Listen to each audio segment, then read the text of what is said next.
file.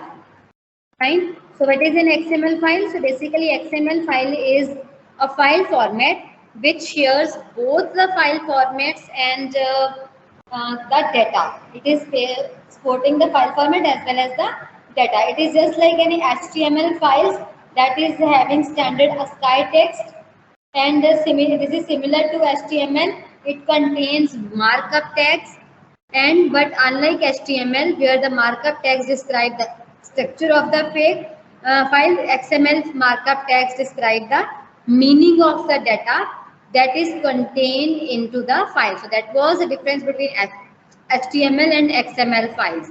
So for working with this, what you need to do is you need to run this command: install dot packages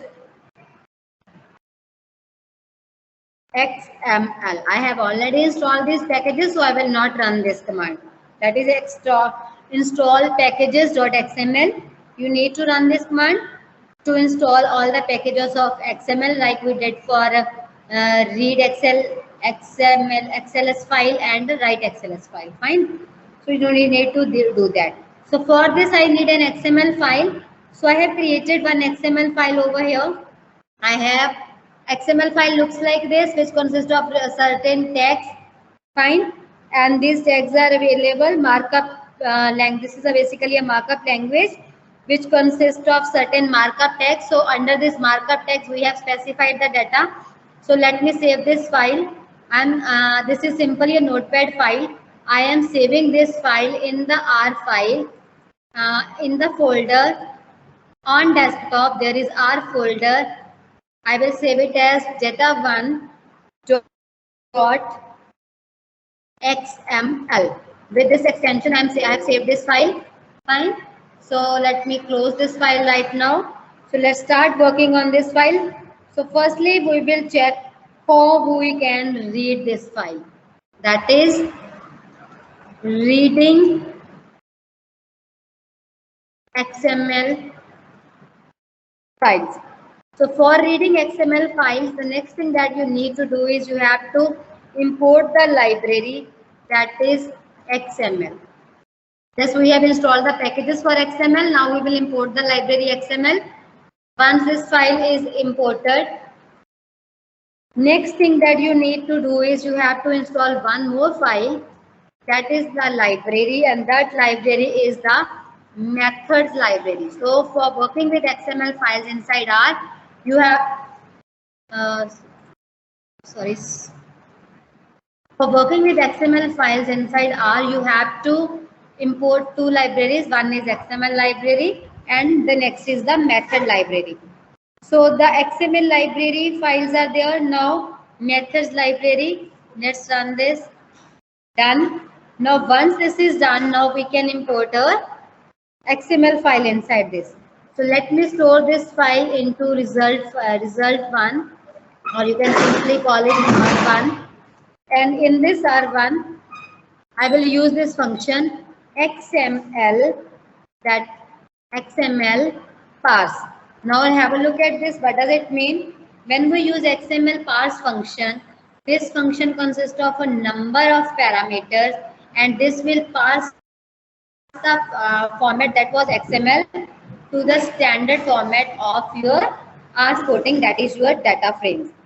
So now let me pass the parameter, and my parameter will be the name of the file. So I will use file equal to, what was the name of our file? I think it was data1. Data1, let me check back what was the name of our file. Yes, this was XML document, that is data1. So we will use it over here, data1.xml. This file is passed. Now let's have a look at whether this file is available or not. So we will print R1. So let's print R1. So here you can see this my XML file is coming. Fine. Once this XML file is imported inside this, the next thing is that we can get the nodes. Let's have a look at the nodes. That is get nodes. Get nodes of XML file. So let's see what is the syntax for this. So here what you need to do, let's print get the root node. Let me use the function root node, and inside this I will use the inbuilt function, built-in function, that is XML root. Fine. So inside this XML root, it is giving you the option that you can mention the X, that is the object, and my object is R1 in this case, so I will specify R1. So let's run it. So you can see, let's print this, print root node vector which consists of XML root. Just a minute. XML root that is in R1. Just a minute.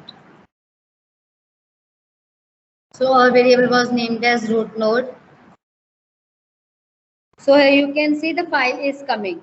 So this way you can extract the nodes from the file based on the particular file size. So in this case we can see what we have specified over here. We have declared a vector name R1 vector, and we have done run this function, and inside the R1 we have got the XML file. After this XML file, you can use any name over here. Let me call R2, otherwise you will get confused with this thing. So here we are having is XML root. You can do it this way, but we are using this file R1, so we will specify R1 over here. So it will work like this only. So here you can print R2 also. So don't get confused between these terminologies. So here you can work with all those files. Similarly, suppose I want to work with these files R3, XML. You can see a number of operations are coming over here. It depends all upon your practice, how much practice you are doing on these things. Fine. So rather than spending a number of time over here, I will give you a quick review because we are having a time limitation. So let's have a look at the results over here that I have already done this part for you guys for giving you demonstration. Just let me close this. Close. So here you can see I have already done this thing. Library XML, library methods imported. We have used at the working directory. After that we have used this particular files. Fine, we are using this res file, and then XML root result. This is the result file in which we have done this passing of data1 file like this. So let's run this and then print the result. You can print the result. Now in the root node we are using this thing. Now when we print this thing, you can have a look at this. Just print the root size. So you can say the root size, it is printing total 8 root. After this, what we need to do, root size. Suppose you want to print the root size or you want to print the root node. Now let's try if you print, what will happen if you print root node. Firstly, let me print the root node. Root node, let me replace it with root node. See, it is presenting all the root nodes. Now suppose I want to print the root size.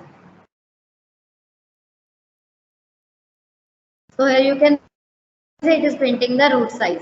So same thing is we are doing over here. When we are printing the root node, it is displaying all the root nodes, and when we are printing the root size, it is printing the size of the root, that is 8, because we are having total number of roots available in that. So for printing the root size, what we need to do, let me create R3 vector which consists of root size. So what I need to do, I will specify XML and I will use size variable. Inside this is size. What I need to access is, I want to access the size of this root node. I want to access the size of which I want to access the size of R2 because I have used the root node at this. Fine. So now let us print R3.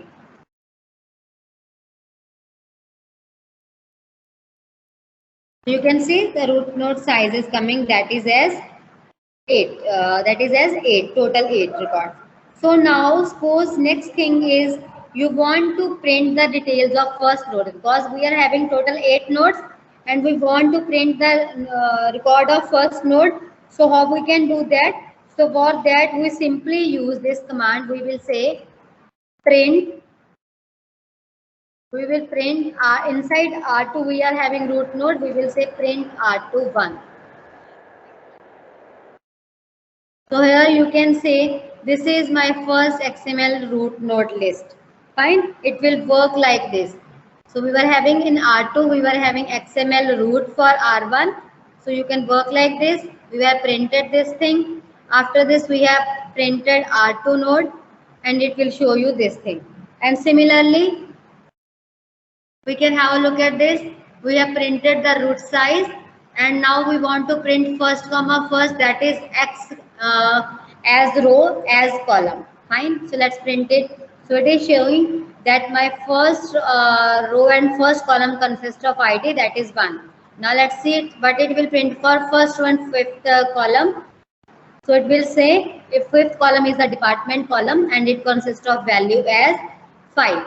So this is same thing that we are working. Now suppose you want to convert that XML file into a data frame. So for that I have used the function vector name as XML data frame, and inside this XML data frame I will use the built-in function that is XML to data frame, and suppose data1 was my name, this was with my output vector, so I will run this command.